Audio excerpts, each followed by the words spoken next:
कल्पना कीजिए, आप अंतरिक्ष में पूरी तरह अकेले तैर रहे हैं। आपके आसपास सब सिर्फ अंधेरा है, इतना गहरा अंधेरा कि वहां ऊपर नीचे जैसी कोई दिशा महसूस नहीं होती। दूर कहीं तारे चमक रहे हैं, लेकिन उनकी रोशनी भी इस एंडलेस डार्कनेस को खत्म नहीं कर पा रही। तभी आपके स्पेसक्राफ्ट का रेडार अचानक कुछ डिटेक्ट करता है। स्क्रीन पर अजीब सिग्नल्स उभरने लगते हैं।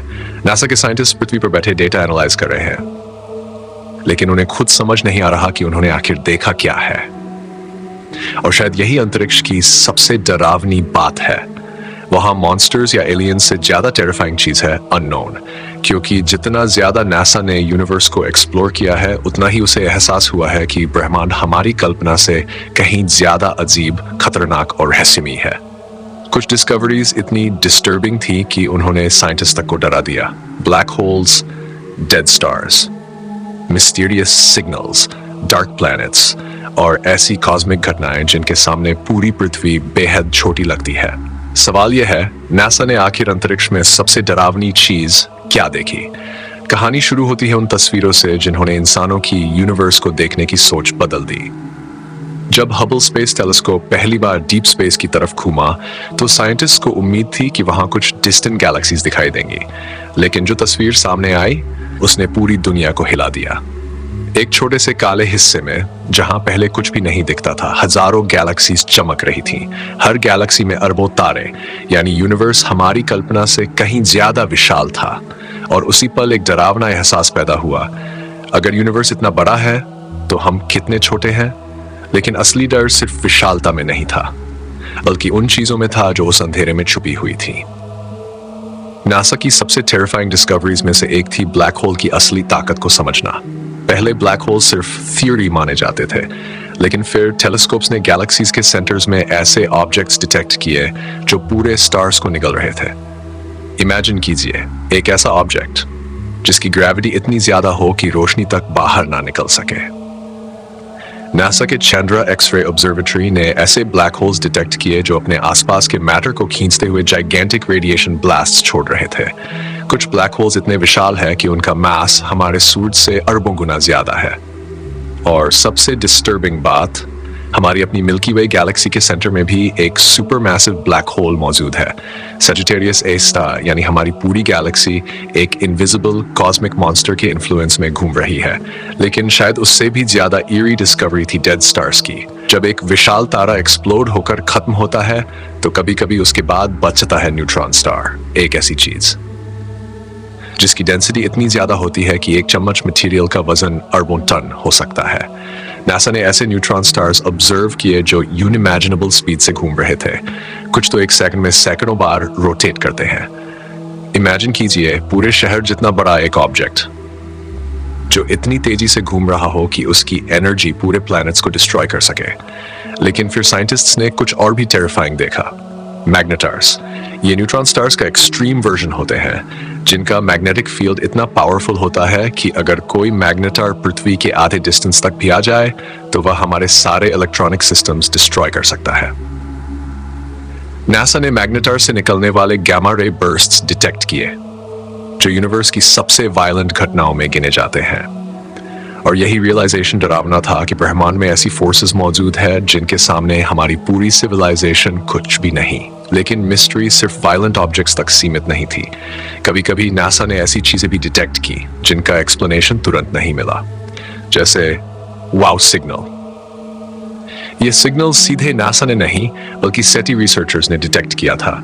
लेकिन बाद में नासा साइंटिस्ट ने भी ऐसे मिस्टीरियस रेडियो सिग्नल्स में इंटरेस्ट लिया। कुछ सेकंड्स तक अंतरिक्ष से एक अनयूजुअली स्ट्रॉन्ग सिग्नल आया और फिर हमेशा के लिए गायब हो गया।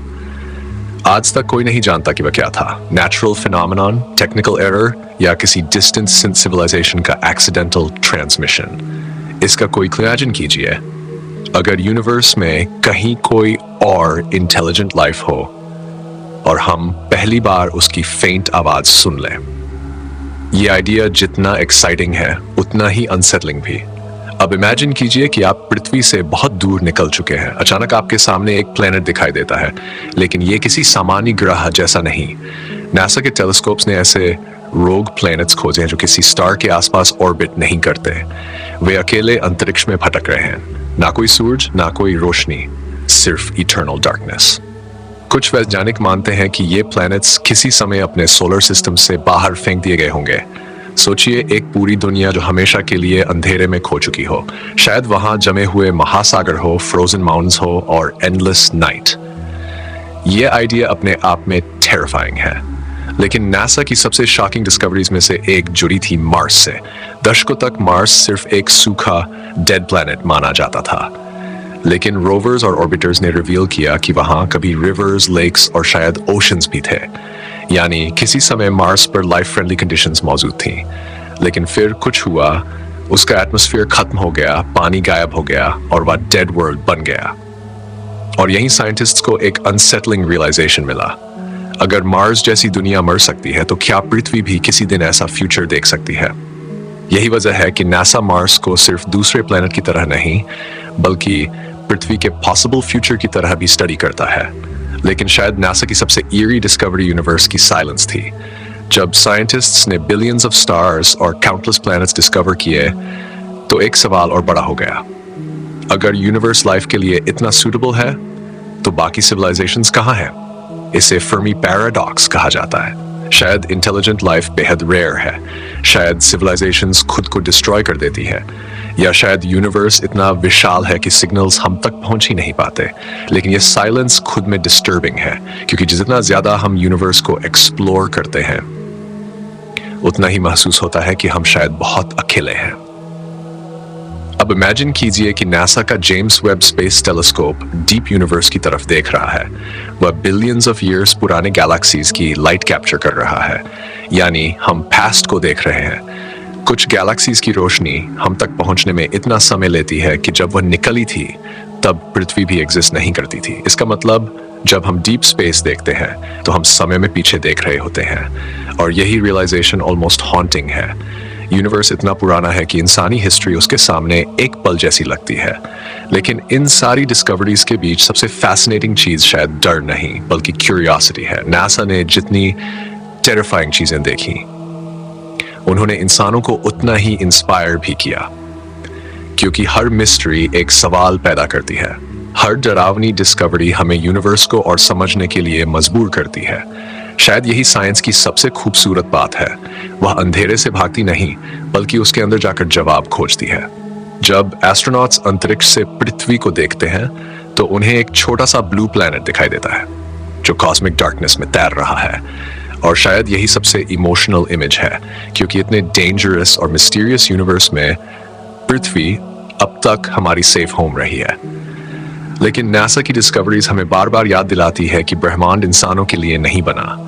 वहां ऐसी शक्तियां मौजूद हैं जो हमारी कल्पना से परे हैं। Black holes, exploding stars, dark planets, cosmic radiation, ये सब यूनिवर्स का हिस्सा है। और फिर भी इंसान लगातार उन्हें समझने की कोशिश कर रहा है। शायद यही हमारी सबसे बड़ी ताकत है। हम डरते जरूर है, लेकिन सवाल पूछना नहीं छोड़ते। और शायद इसी वजह से नासा की सबसे डरावनी डिस्कवरी सिर्फ भय की कहानियां नहीं, बल्कि इंसानी क्यूरियोसिटी की कहानियां हैं। क्योंकि जितना ज्यादा हम अंतरिक्ष को समझते हैं, उतना ही हमें एहसास होता है कि यूनिवर्स अब भी रहस्यों से भरा हुआ है। और शायद यही मिस्ट्री उसे इतना खूबसूरत और इतना डरावना बनाती है।